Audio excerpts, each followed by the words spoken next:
And welcome to the 8th annual Closing the Gap Breakfast. I'm Kathy Cordova, and I joined the team as Executive Director of Recovery Cafe mid-January of this year. Boy, what a time.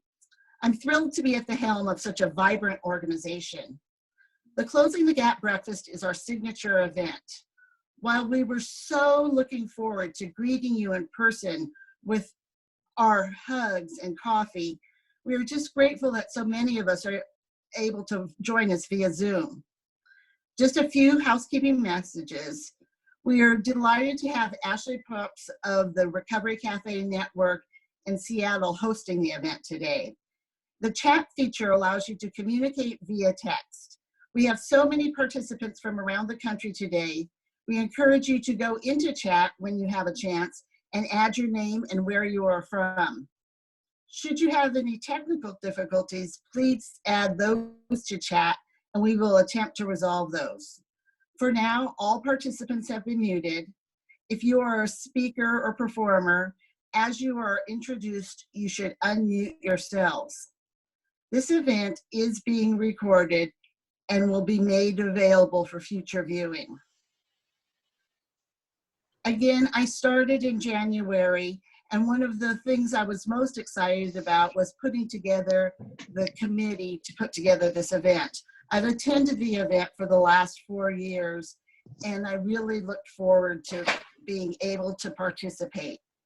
As we prepared for the in-person breakfast schedule today, our chorus was rehearsing, as music is always a favorite feature. They would have performed the following number, brought to you this morning by our choir director, Anna Brown. Anna, you can unmute. Good morning, everyone. Let me just share the document. Okay, can you all see this? Yes. Mm-hmm. Yes. Okay, great. Yes.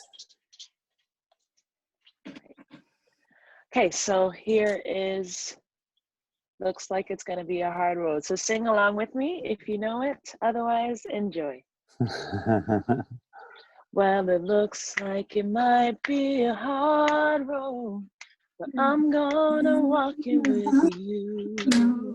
And I know you might have a heavy load, but I can carry some too. I will lift you up when they push you down. I'll raise my voice, stand my ground. Well, it looks like it might be a hard road, but I'm gonna walk it with you. Well, it looks like it might be a long night, but I ain't going nowhere. And I know it's gonna be a hard fight, but I will stay right here. I will shine a light in the darkest hour, face the man in the tallest tower. Well, it looks like it might be a long night, but I ain't going nowhere. All right, join me. I will work, I will fight, I will strive in the name of love. I will speak, I will shout, I will sing it to the skies above. Well, it looks like it might be a perilous climb, but I will follow your lead. And I know it might be a long time until the last one of us is free. But I will hold on tight, stay by your side. I'll be with you for this whole long ride. Well, it looks like it might be a perilous climb, but I will follow your lead. All right, everybody. I will walk, I will climb, shine my light the whole night through, because it looks like it might be a hard road, but I'm gonna walk it with you.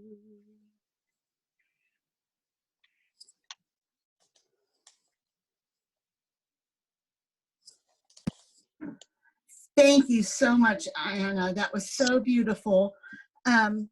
And it's so true to where we are today, isn't it?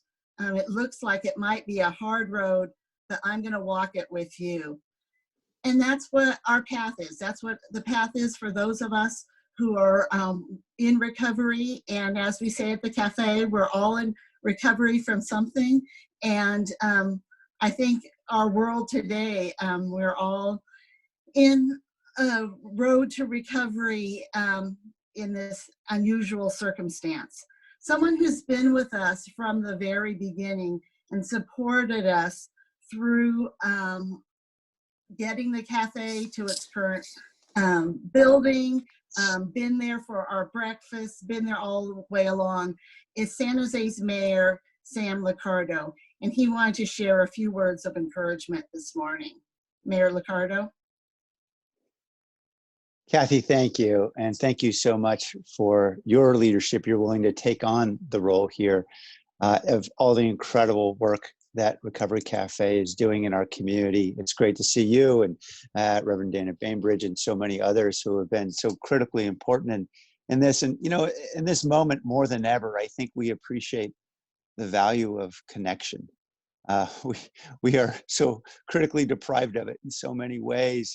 And yet, as we think about addiction and what ultimately seems to be at the start of every addiction story, it always seems to start with some loneliness and disconnection of some kind. And perhaps so many of us are feeling disconnected now. We are feeling what so many of our neighbors have been feeling for a very long time. And I hope through this very challenging time, through all the hardship that our community is encountering right now, it will expand our ability to be empathetic with those who are cut off, with those who are feeling alone and left behind, because we know that this work of healing, this work of recovery is so critically important for all of us, and it starts with understanding. So thank you all for your support of Recovery Cafe and the great work they do, and I continue to be a huge fan. Thank you. Thank you, Mayor Liccardo. I also would like to introduce our council member right here in District 3, and that he has also been a big champion of the cafe, and that is Councilmember Raul Perales. Councilmember Perales. Good morning, Kathy, and thank you very much for inviting me this morning, and to yourself as well for continuing to push on. As you've said, you've joined at a very unique time for Recovery Cafe, and certainly for all of us. And I think it is truly important that we continue to support organizations like yourself, but it's also important that organizations like Recovery Cafe continue to host these type of opportunities for us as community members. And especially in these times, we're able to see the importance that our nonprofit partners like Recovery Cafe can play. The city, county, government agencies, there's absolutely no way that we are ever sufficient for being able to support our community. And in fact, you know, we rely regularly on partners like Recovery Cafe.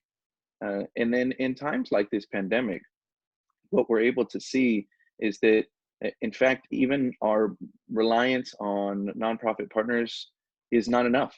And we need to reach out to even more. We reach out to our community. In times like this, we recognize that we need everyone. We all need to support our community, and especially individuals that are in recovery, individuals that are out on our streets today. And we really, really appreciate Recovery Cafe, all the work that you continue to do, and we encourage everyone to continue to support you, continue to support you, and even more so in this time. And thank you again for inviting me this morning. Thank you, Councilmember. I think that a key piece of recovery is the practice of gratitude.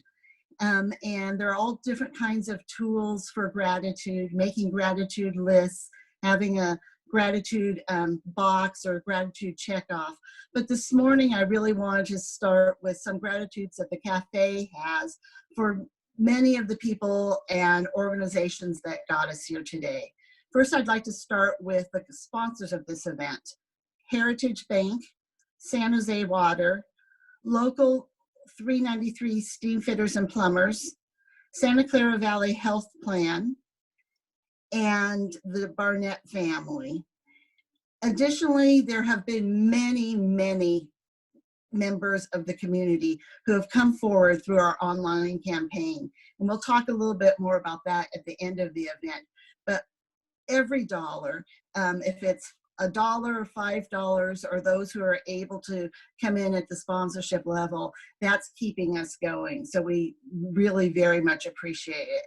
I want to thank the board of directors of the cafe, who have from the beginning been willing to support the work of the cafe, my work at the cafe, and as we've had to pivot, and that's sort of the word of the day, isn't it?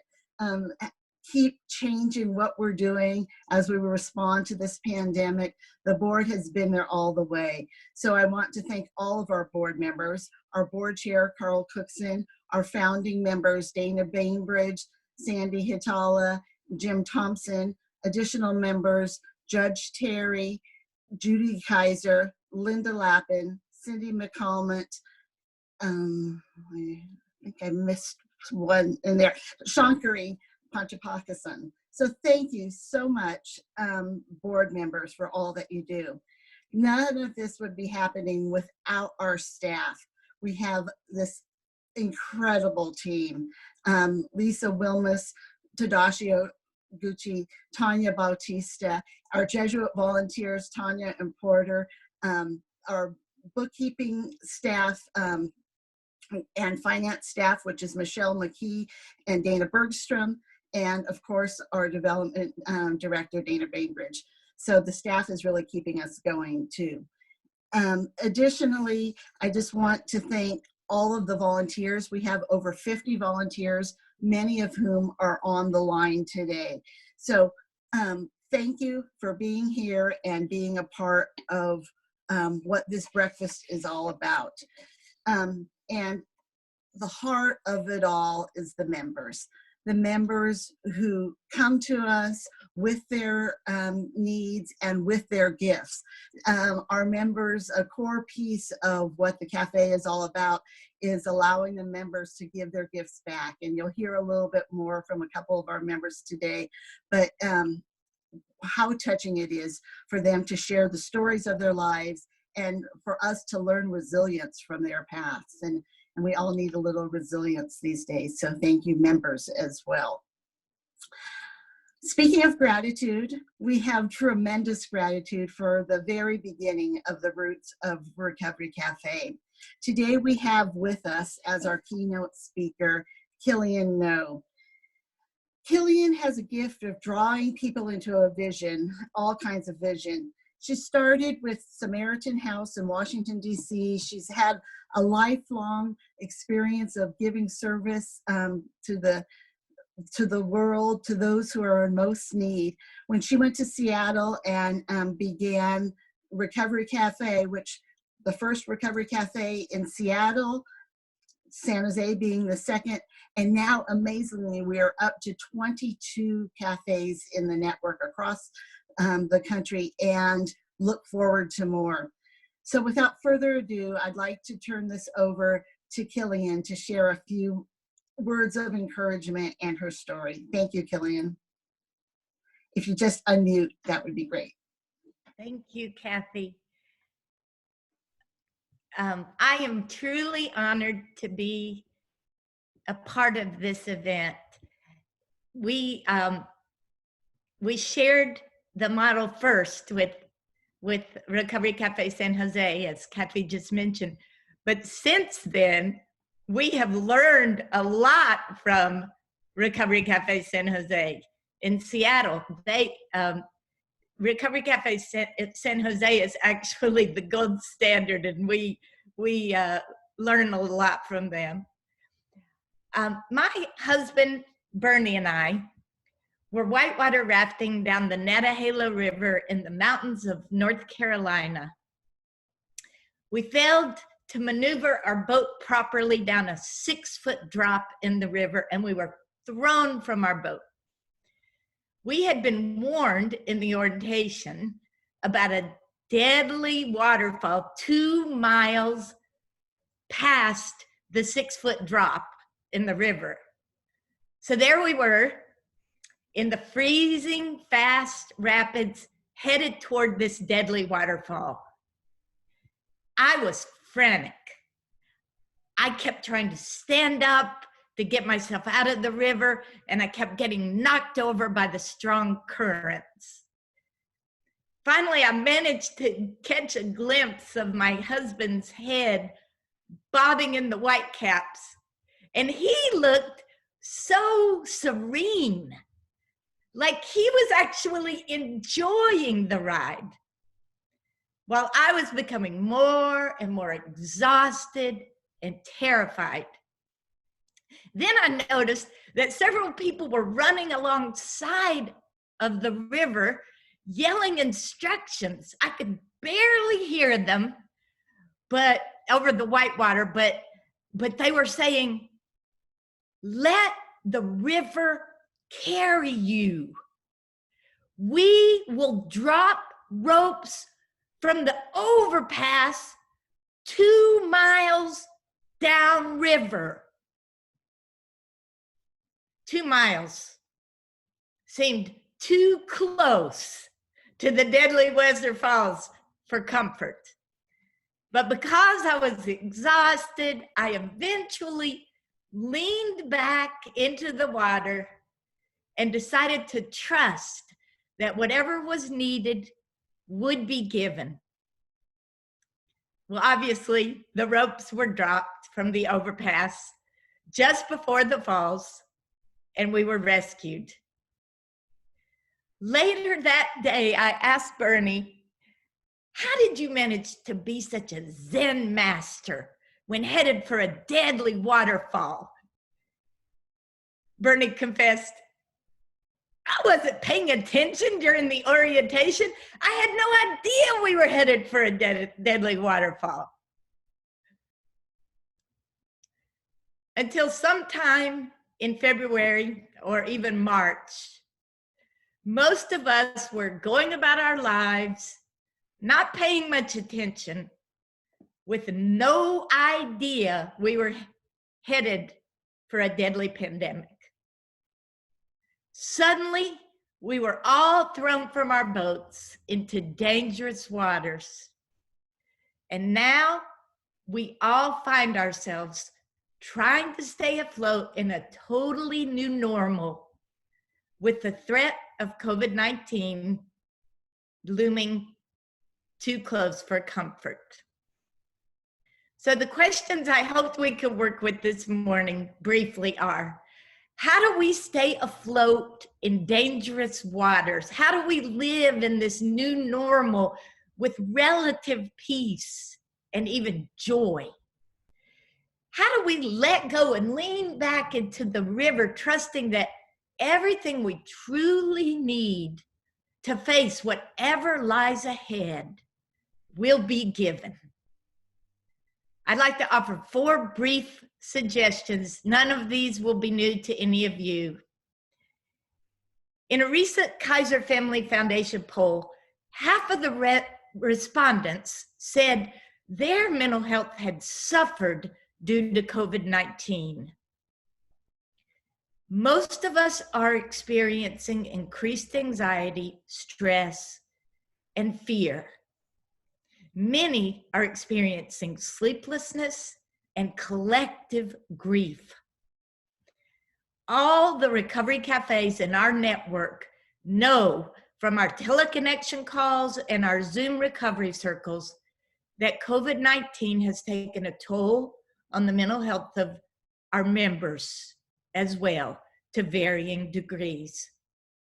So suggestion number 1 is this: I think it helps all of us to name what we are experiencing and to be as specific as possible.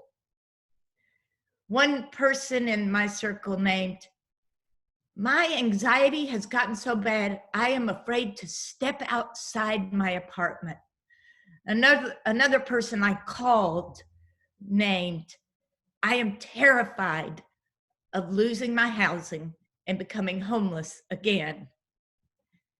I named my sadness over not being allowed to visit my 92-year-old mother in assisted living lockdown, and the fact that I wonder sometimes if I'll ever see her again. Which brings me to the second suggestion. Having named what it is we are experiencing, it is important to share it with our community. As most of you know, all members of Recovery Cafe belong to a recovery circle where we are deeply known and loved. There is a power in being both deeply known and loved. All of us need a handful of others to journey with us, both when we are in the boat, sailing along, and during times when we have been thrown from the boat and are struggling to keep our heads above water. It is amazing that even the smallest acorn holds everything in it needed to develop into a grand oak tree. However, that acorn will never become all it was created to become if it lands on some cold concrete sidewalk where it is crushed under someone's boot. It must be planted in the kind of soil which will provide the nutrients essential to its becoming. For members, staff, volunteers, and many of you on this Zoom call, Recovery Cafe San Jose is that nutrient-enriched soil. Which brings me to the third suggestion for how we stay afloat in these difficult times. When St. Francis was dying at the age of 42 of a disease that had no cure, he said, I am at peace because I did what was mine to do. During these difficult times, all of us can do what is ours to do. All of us can put our weight down with at least one individual or group who is suffering due to this pandemic. I'm just simply highlighting the universal truth that it is embracing the suffering of others that we ourselves are made whole, that it is in giving our lives that we, in fact, find life. Most of you on this Zoom call have put your weight down with Recovery Cafe San Jose. You have discovered that the work of Recovery Cafe is work that is yours to do. You have allowed your hearts to break over the suffering of individuals long at risk due to homelessness, addiction, and other mental health challenges, who are even more at risk due to this pandemic. Some are predicting that more will die of poverty and despair in the aftermath of this pandemic than from the virus itself. In other words, the work of Recovery Cafe San Jose has never been more crucial. Which brings me to my final suggestion. If we are to live with peace and even joy in uncertain times, we must stay rooted in the limitless ground of all being, the place of unconditional love within ourselves. Unless our doing flows from our being, from that place of unconditional love in us, it will have limited power to heal and transform. I truly believe that anything we do that has lasting value and makes a qualitative difference in the lives we touch is given through us. And sometimes, maybe most times, in spite of us. And I believe with all my heart that the love within us is vast, that it is more vast than most of us have ever imagined before. There is a contagious love spreading across our entire world. Our primary work during COVID-19 and its aftermath is to be carriers of that vast love until every life that is touched by ours becomes thoroughly infected. Thank you for being part of this movement of healing love.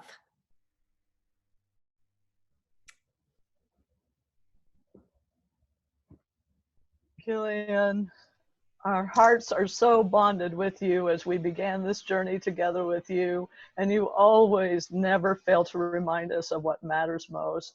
So thank you so much for being with us today. What a gift it is to have you here. You know, you said what you reminded us, we can only do what's ours to do. And back in the very beginning, when we came alongside and you came alongside us, I expressed my reservations that I had never had to try to find the support to underwrite the work and the healing community of Recovery Cafe, and that I was pretty nervous about that. And as Killian can always do with her incredible humor, you know, I said, I don't really know how to really invite people to give and support. And she said, well, if when they see you coming, they jump in the bushes, you might be doing it right.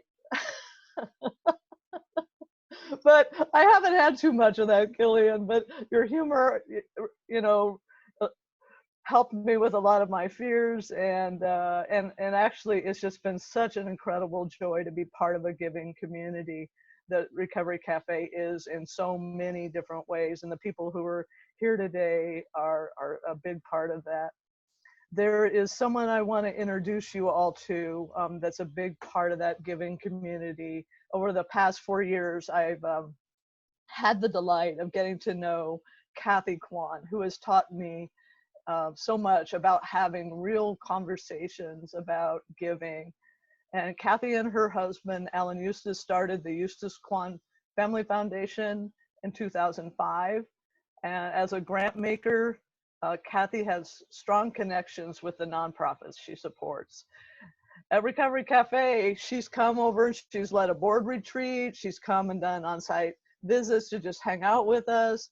She's even welcomed us, some of the leaders, into her home to discuss challenges and opportunities ahead. We've sat down around her dining room table, and when we get together with Kathy, it never feels like reporting. It feels like a relationship, a real relationship.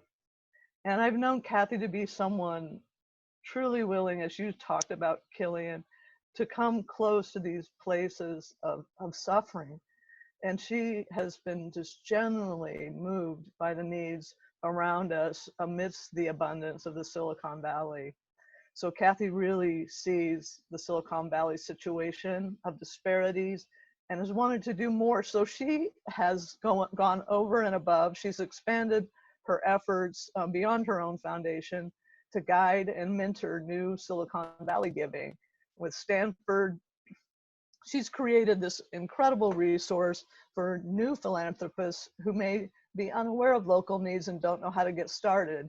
So Kathy is stirring up these wonderful open conversations in the philanthropy world, and it's just truly refreshing. So we're going to have just a short, brief conversation with her now, and so you can see the spirit of giving that Kathy engenders in our community so much.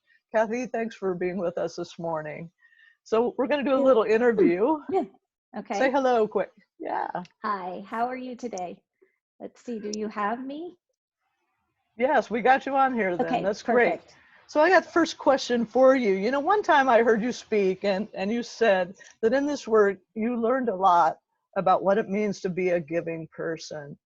And one of Recovery Cafe's core commitments is based on the belief that every single person has a contribution to make, that every person, no matter who they are, has gifts to share.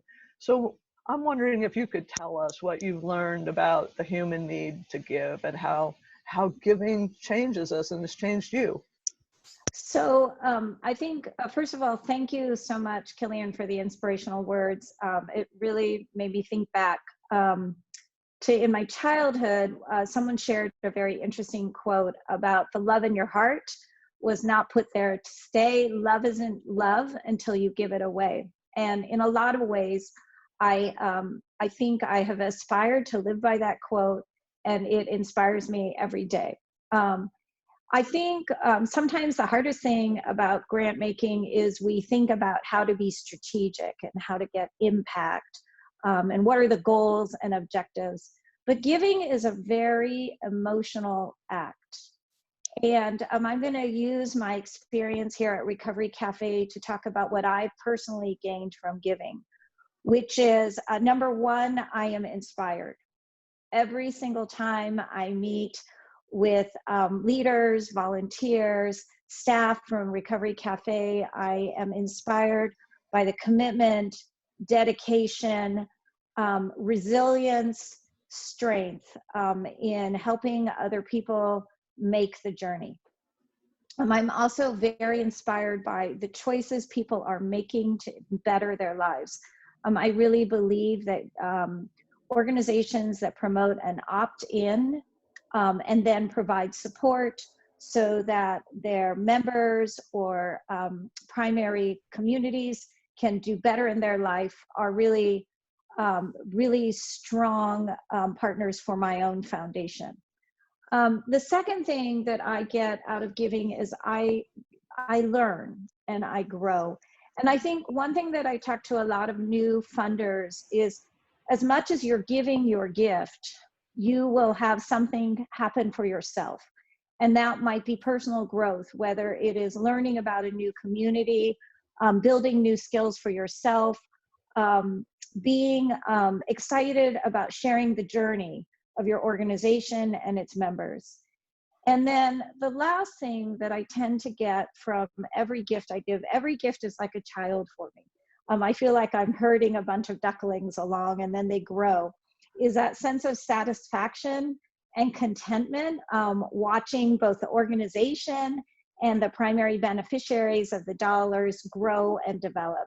And here at Recovery Cafe, I've watched them. I think they came first to me. I was talking to them at a board meeting in San Jose, and I didn't visit the site, but I think they were in a church in a relatively small site. And then, you know, another day they came and they said, we're moving our whole location, and just watching the skills and abilities of the team and relocating themselves and then visiting the new location. And it was amazing. And seeing the engagement and excitement and commitment of all of the members being in that space was very inspirational. And I feel really grateful to be part of the community. Wow, it's been just so great to have you go through all those stages with us, Kathy, and to stay with us through them. When I called you a few weeks ago, you know, as we were just in the beginning of COVID-19, and you were on the phone and you'd already been talking to a lot of the organizations you work with, and you were talking to other philanthropists, and I know you've been very involved in some really changing conversations about what things are looking like now for nonprofits. So can you just share with us kind of what you're seeing, what you're learning, and the way you're engaging these conversations in the community about how things are changing right now? So I am a member of the Magnify community, which is a group of donors in Silicon Valley who have come together to increase giving locally. And I am also a trustee of UC Berkeley, and I have grants at San Francisco State and many not-for-profits in the Mid-Peninsula area. And consistently what we are hearing from our not-for-profits is demand has catastrophically increased. And many of the people that are coming for help are people who have never asked for help ever before. And that is very new and very different. 3 weeks ago, we heard a testimonial from Jennifer Loving from Destination Home, and she literally broke down in tears and said to us, I have never seen anything like this. And I believe here at Recovery Cafe, it is the same thing. It's increased volume. And then because of the COVID-19 regulations, the need to actually reconfigure your operations and change how and what you do for your members, as well as the people that are coming in. And finally, what we are hearing is less revenue, whether it is because the people who are able to give are not in a position to give, or it is because you're not able to have large fundraising events. And so, I don't think let's say I'm 54 now, and I don't think I have ever experienced anything like what we're seeing. I didn't really appreciate how much our society depends on social interaction, and how much of our economy depends on the ability to go to the movies, go to restaurants, be at sporting events. And I have been personally shocked by some of the employers that have actually, they say they are temporarily laying people off, but really you don't know how long they're going to be unable to take care of their employees. And so what I would ask my peers, my funders, is look around you, look for opportunities to give and support, because this is an unprecedented event, and we need every dollar. Every dollar matters, whether it is $5 or $1 million, because the need is incredibly great and we need help. Kathy, thank you so much for taking the time to be with us and for your engagement with the issues that are changing so quickly right now. So we had wanted to honor you at our breakfast with the Bridge Builder Award that we give every year, and you so embody the Bridge Builder Award vision. And so our board chair is here today to give it to you virtually. Anyway, Carl Cookson is going to present you with our Bridge Builder Award, and thank you for being such a visionary leader for giving in our community. Carl? Thank you, Dana. And thank you, Kathy. On behalf of the Recovery Cafe community gathered here this morning, with all of our members, volunteers, staff, and supporters, we're really thrilled to present you with our Bridge Builder Award this morning. I wish I could do it in person, but this is the next best thing. I think we're all getting used to it. The Bridge Builder Award has gone to people who, either individuals or organizations in our community, have been kind enough to support our effort and be able to move our cause along. And we, totally appreciate that. You're amazing. You're really amazing. And so we're thrilled to present you, with our award this morning. You amaze me that, you show innovation. You're able to recognize, the commitment it takes in our community to grow our particular community and make it happen.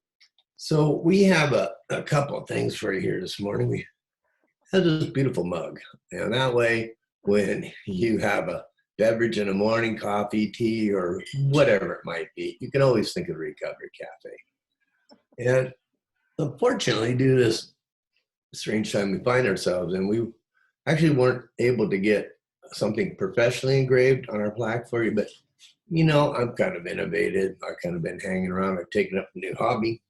And what I've done is I've engraved your name on this plaque. And I'm sure you may have seen this plaque as you enter our space.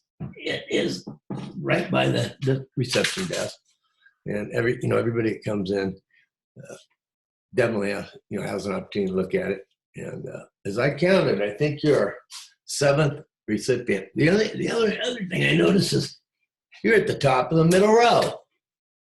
It's kind of cool. And so, I'd like to thank you for working with us. Recognizing how to help in our community and the other communities you serve and assist with. And it's people like you, Kathy, that really make the Recovery Cafe what it is. And it's a group of people who care about other people, and we all give in our own way. And your giving, I really appreciate. So thank you. Have a nice day. Thank you so much. I just cannot tell you enough how inspired I am by the leaders and the community here at Recovery Cafe. Thanks for giving me an opportunity to be part of something that is so much bigger than me. Great. Well, we thank you. Thank you again, Kathy, and thank you, Carl, for those kind words. As we started at the beginning, the heart of what the cafe is all about is those members walking through the doors, sometimes coming in a little bit broken, and yet through the gift of community. It reminds me of that Japanese pottery that's cracked and then filled in with gold, and what a beautiful end product that is. And through the work of the cafe, through the experiences of community, through recovery circles, we see the growth and we see that brokenness heal and become ever more beautiful. I'd like to turn things over now to one of our members and peer leaders, and that is Rosanna, who's going to share a little bit about her story and experience. Rosanna? Thank you, Kathy. My name's Rosanna, and I'm currently a member of the Recovery Cafe. A little bit about myself. When I was 8, I had my first drink. And by the time I was 13, I was drinking every day and doing drugs. And I did this throughout my whole junior high school year and throughout my high school years. And then I moved in with my son's father, who was a drug dealer and an alcoholic as well. At first, things were okay, but then he started to get mean and angry and then violent and became physically abusive towards me and my son. We endured many years of this abuse until finally we were able to get out of there. Me and my son moved into a place of our own. And then my son moved away. And then I hit bottom. I drank morning, day, and night. And I did this for many, many years. And then I hated myself. I started to get so angry at myself because I couldn't stop drinking. I hated myself so much that I would give my own self black eyes with a lead pipe or with a bat. Then I would say to myself, well, should I go to the backyard and put lighter fluid on myself and light a match? Or maybe I should get the biggest knife I can find and stab myself in the heart. Or maybe I should run out in the freeway. You see, I thought the pain on the outside would take the pain away from the inside of my heart, but it didn't. My behavior got out of control. I would go out, run up and down the street, excuse me, and screaming and yelling and trying to fight somebody. So the neighbors would call the police and they would take me to Valley Med Psych Ward. And there I was violent, I wanted to fight. So they would strap me down, give me the shot, put me to sleep, and then they would let me out the next morning. And I went right back to drinking again. And I drank and I drank and I drank. And then a friend of mine asked me if I wanted to go to the Recovery Cafe. And I said, Recovery Cafe? I said, what's that? And they said, it's a really neat place to go and there's a lot of people there. So On the third time she asked me, I said, okay. So when I went, I was amazed. I seen all these people they were talking, they were laughing, and they were happy. And I said, well, why are they so happy? And so I started taking the classes that they offered there, such as trauma recovery, Dharma recovery, and mindfulness, and others. I continued to take those classes, and then I started realizing that I don't need to have alcohol to be able to be happy. I started to love myself. And then the coronavirus came in. The cafe was closed. I said, well, what do I do now? How am I going to get my recovery? Where am I going to get my support? And then Lisa put the recovery classes online. And man, I was so excited. I could not tell you how happy I was. And now I'm attending those classes through Zoom. I'm so happy. And thank you so much for being here. And thank you for letting me share. Thank you.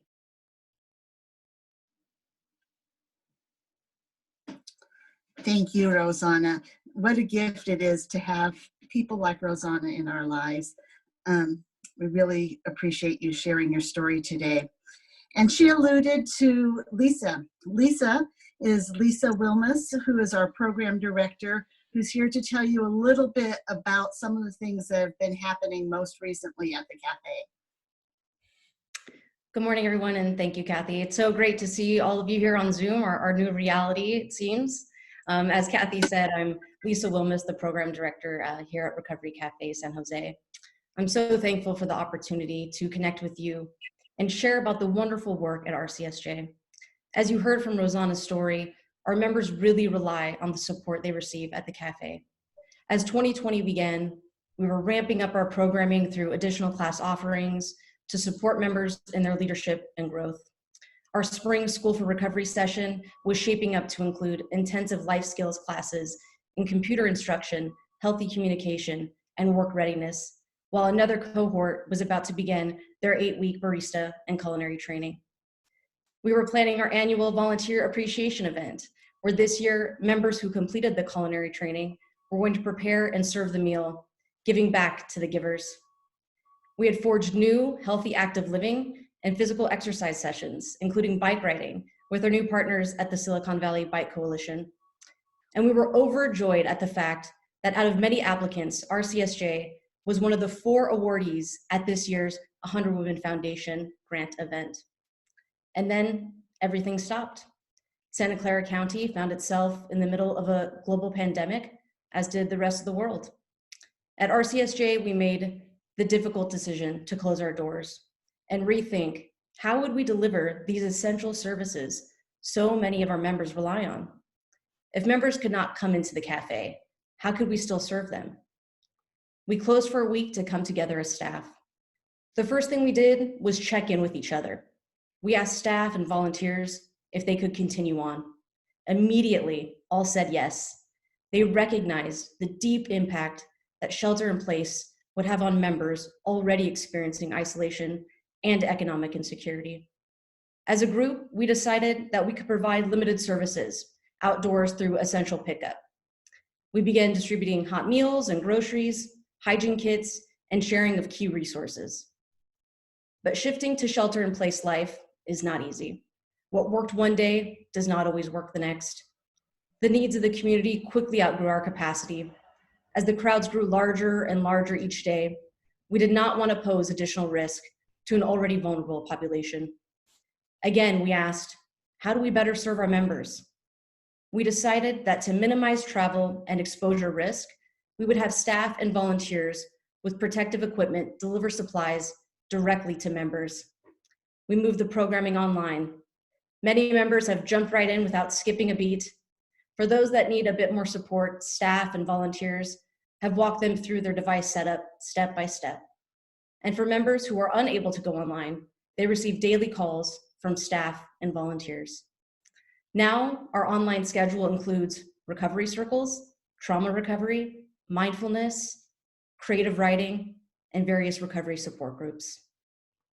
These classes are being instructed by a team of volunteers who immediately reached out to support, adapting curriculum and providing space for members to process the current moment. For those living with mental illness, the need to foster meaningful connection is so important. With these moments of challenge also come moments of growth. One of our alumni members is now hosting a weekly feelings check-in because we all need a space to process our emotions during this pandemic. We heard from a member that they are confident and recognize their own strengths, and that these are skills that they have learned at the cafe. Through it all, we have never forgotten that healing comes from community. Our community is staying stronger than ever during this global pandemic. With the help of volunteers and donors like you, we are expanding what coming together in community looks like at Recovery Cafe San Jose. So thank you. Please take care of yourself, and if you can, take care of someone else too. Thank you. Thank you, Lisa, for all that you do and for that wonderful update. And now for an update on our financial situation with our online campaign, I'll turn it over to Dana. Thanks, Kathy and Lisa. Amazing job that our staff continues to do in these adapting times. So when COVID-19 began, we had the sense that it was soon that we were not going to be able to have our May 8th Closing the Gap breakfast. I know many of you, as I look across the screen, many of you are always there at that breakfast, have been there. And, you know, it's not only a fundraiser for us, it's also just a celebration of our community. And when everybody gets to be in the room together, members and the chorus and the board and the volunteers and our donors together who are the behind the scenes people that make up so much of this possible. So we grieved, like we are doing so much. We grieved that we couldn't be together for that uplifting moment. And here we are today, able to do it in another way. But we also knew, sort of like we did with the program, that we had counted on that event to raise about 20 to 25% of our budget funds, our operational funds for every year. And so we had no idea how we were going to do that without the breakfast at first. And so like the program staff as well, we had to figure out another way. And fortunately, so many of you were already coming to us before we even had a chance to figure out what we were going to do, saying, how can I help? How can I support the cafe? I want to be sure you're able to continue the work that I so believe in, because so many people understand and believe in what the cafe does and provides. And so we created an online crowdfunding platform, and we started to get the word out about that. And I want to share with you what Love in Action looks like from a financial standpoint. You can see on your screen there, we set a goal to raise $150,000 between April 1st and June 1st. And I just want to pause in this moment to just express incredible gratitude to the people on this call today. So many of you have done so many different things to give or to reach out to your friends. People who were table hosts before reached out to who they would have invited to their table and asked them if they would give online. And because of all those efforts, we are well on our way to reach our goal by June 1st. We've raised almost $120,000 of our $150,000. Thanks to two great supporters who are on this call today, Kathy Kwan and the Recovery Cafe Network. Between the two of them, they gave us a challenge gift totaling $35,000, and we have raised we've raised almost most of that amount, 20,000 of that amount, and have just $15,000 left to meet that match. And so thank you for all you've done already. If you haven't had a chance to give yet, we will still be available to give online at the Recovery Cafe San Jose website. You can Google that, Recovery Cafe San Jose, and go to our website and can give there or invite others to give if you would. be sure to put the San Jose word in, because as you heard, there's 22 other recovery cafes in the country. So be sure you find us, recoverycafesj.org. So thank you all so much for all that you've done, not only to give yourselves, but to reach out to others and invite them to give. It's making all the difference for our staff, for our members, and for our program. And I want to introduce you to another one of those members, because this is what all this is for. You know, when you see people like Rosanna and the amazing transformation that happened from being part of a loving community. And I'll tell you, Rosanna didn't say much about it, but she gives back in so many ways. She passes that love forward to so many other people now, and supports so many other people on her journey as a peer leader in the cafe. So I want to introduce you to another one of those peer leaders, Zeta La Chica, who is currently leading an online Zoom writing group with one of our board members, Cindy McCalmont. And they've been having 9-10 people in their Zoom writing class. And Izzy is going to share, send us on her way with a poem that she wrote. A great writer, has always moved me with her poems. Izzy, go ahead and share your poem with us now. Okay. Okay, can you hear me? Okay, I want to start with a quote. Alone we are but one drop of water, but together we are an ocean. And I write, many of us are born broken of a sad shame. There I was, a trafficking victim, alone in my pain. This darkness couldn't break. And I'd heard of this place, a beacon of light to help guide the way. I was greeted by the friendliest face. Lisa assured me. Then I knew I was safe. I was given a tour, and what did I see? A room full of strangers who'd been broken, just like me. I couldn't bear no more gloom, so I cried out to Dana in a storage room. One by one, hands reached out to me until I felt safer enough just to be. Each year passes by. More faces are drawn inside, guided by this light. I came with only the clothes on my back, and 6 years later, I now have a full life with no lack. Fresh goals I look toward. See, I'll always be paying this forward. And as I appeal to all, whatever your place, just remember we're in this together, all as one human race.